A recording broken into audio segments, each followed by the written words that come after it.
بہت باتیں ہوتی ہیں اسپیشلی میاں نواز شریف جو 3 دفعہ پاکستان کے پرائم منسٹر رہ چکے ہیں کہ آپ کے والد محترم نے ضیاء الحق صاحب نے ان کے سر پر دستے شفقت رکھا تو وہ پرائم منسٹر وزیر بنے، وزیر اعظم بنے اور سیاست میں آئے. تو بہت ساری آپ کو پتا ہے کہ اب سوشل میڈیا کا دور ہے تو سوشل میڈیا میں ان کی تصویر بھی شیئر کی ہوتی ہے جہاں آپ کے والد محترم کے ساتھ ہاتھ باندھ کے بڑے ادب و احترام سے کھڑے ہوتے ہیں. تو سر اگر تھوڑا سا عوام کو بتانا چاہیں تو کس طرح آپ کے والد محترم نے میاں نواز شریف کے سر پر دستے شفقت رکھا اور ان کو ایک سیاست دان بنانے میں اپنا کردار ادا کیا؟ دیکھیے اس میں کوئی ڈھکی چھپی بات تو ہے نہیں. یہ تاریخ کا حصہ ہے کہ میاں نواز شریف فائنانس منسٹر سے لے کر چیف منسٹر تک کا سفر کس طرح انہوں نے کیا. اور پھر اس میں کوئی شک نہیں کہ جنرل صاحب ان کو پسند کرتے تھے اور ان کے سر پر نہ صرف انہوں نے شفقت کا ہاتھ رکھا بلکہ جب ان کے خلاف ایک مہم پیر پگاڑا صاحب نے شروع کی جس میں چودھری برادران جو تھے اس کا حصہ تھے، پرویز الہی وغیرہ، اور عدم اعتماد لا رہے تھے ان کے اوپر، تو تقریباً فیصلہ ہو چکا تھا کہ وہ عدم اعتماد ہو جائے. تو آخری مومنٹ میں پھر کچھ لوگ بیچ میں پڑھ کر تو انہوں نے اس کو رکوا دیا.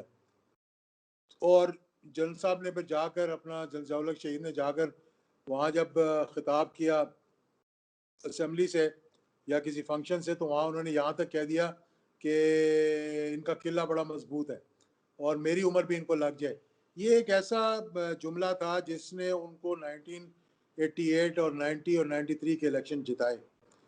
نواز شریف صاحب جب تک تو اسٹیبلشمنٹ کے ساتھ صحیح چلتے رہے، وہ کامیاب رہے. جب انہوں نے اپنے اصولوں پہ، اپنے نظریے پہ کھڑے رہے، جب تک کامیاب رہے. اب ان کا ڈاؤن فال دیکھیں کہاں سے آتا ہے. ان کا ڈاؤن فال وہاں سے شروع ہوا جہاں پہ انہوں نے اپنے پرنسپلز کو کمپرومائز کر دیا. اور وہ پرنسپلز کہاں پہ کمپرومائز ہوئے کہ جب آپ نے دیکھا کہ انہوں نے جا کر اپنے نظریہ جو کہ ان کا نظریاتی مخالف تھا پیپلز پارٹی، اس کے ساتھ بیٹھ گئے. اور وہ کس لیے بیٹھ گئے مجھے پتہ نہیں کس لیے بیٹھ گئے، لیکن بیٹھ گئے ان کے ساتھ. انہوں نے ایک چارٹر آف ڈیموکریسی کر دیا جس کے ذریعے پیپلز پارٹی کو ایک فائدہ مل گیا اور این آر او ان کا ہو گیا. ورنہ محترمہ بے نظیر اب اس دنیا میں نہیں ہے. میں کچھ کہنا نہیں چاہوں گا، اللہ تعالیٰ غریق رحمت کرے ان کو، لیکن فائدہ تو ان کو ہوا کیونکہ وہ ابھی جو اپنے حال ہی میں دیکھا ہوگا یہ براڈ شیٹ کے اندر سے باتیں نکلی ہیں کہ وہ سوئس کیسز جو ہیں وہ دوبارہ کھولے جائیں. تو ان کا تو فیصلہ آنے والا تھا. اگر 1 مہینہ اور این آر او نہ ہوتا تو آصف زرداری صاحب اور محترمہ بے نظیر نے کنوکٹ ہو جانا تھا.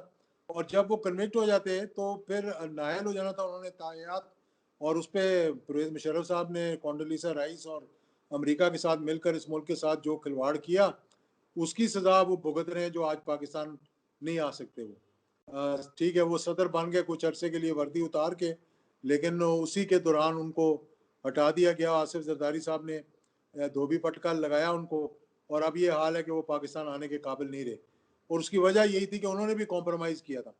پھر نواز شریف صاحب نے اب دیکھیں کہ اب یہ پی ڈی ایم میں آگے اس حد تک آگے چل گئے کہ ایک دوسرے کو گلے لگا کر وہ رشتہ داریاں جوڑنی کہ وہ اگر ہم پرانی ان کی تقریر سنیں جو ضیاء الحق شہید کی برسی پہ مزار پہ کھڑی ہو کے کی تھی، اور پھر ان کی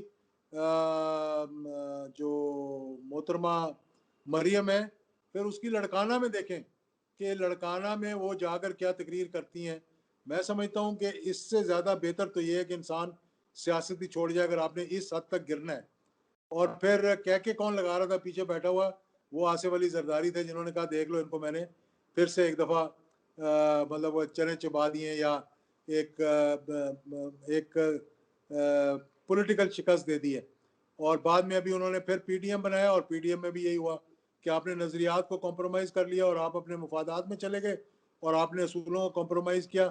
اب آپ سمجھ رہے ہوں گے کہ آپ کی سب سے بڑی جماعت ہے لیکن اور آپ 3 دفعہ وزیر اعظم بن چکے ہیں. مجھے یہ بتائیں آپ کہ ایسے وزارت عظمیٰ کہ جس میں آپ کو اپنا گھر بار چھوڑ کر اپنا ملک چھوڑ کر باہر جا کر پناہ لینی پڑے، تو اس سے بہتر تو یہ ہے کہ میں سمجھتا ہوں انسان ایک عام آدمی کی طرح ایک غربت میں بھی رہ لے تو ملک کے اندر رہے تو وہ زیادہ خوش ہو گیا.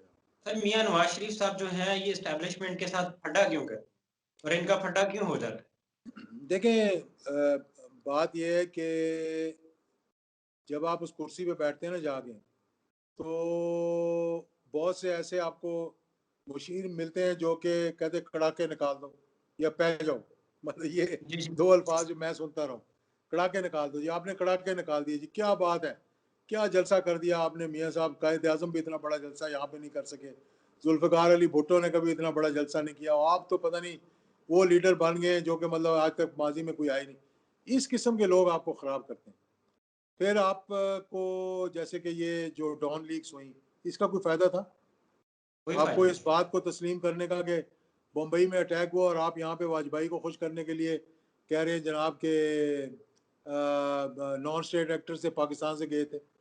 میں گارنٹی کے ساتھ کہہ سکتا ہوں کہ نہ پلوامہ میں، نہ ہندوستان کی پارلیمنٹ کے عملے میں، نہ وہ جو سمجھوتا ایکسپریس تھی اس میں، اور نہ بمبئی میں کوئی پاکستانی ملوث نہیں تھا۔ یہ انڈیجنس تھے سارے، اور ہندوستان کو معلوم ہے، اور زیادہ تر جو کروائے ان کو پتہ ہے کہ پارلیمنٹ پر اور سمجھوتا ایکسپریس میں انہی کی ایجنسیز کے لوگوں نے یہ کروایا۔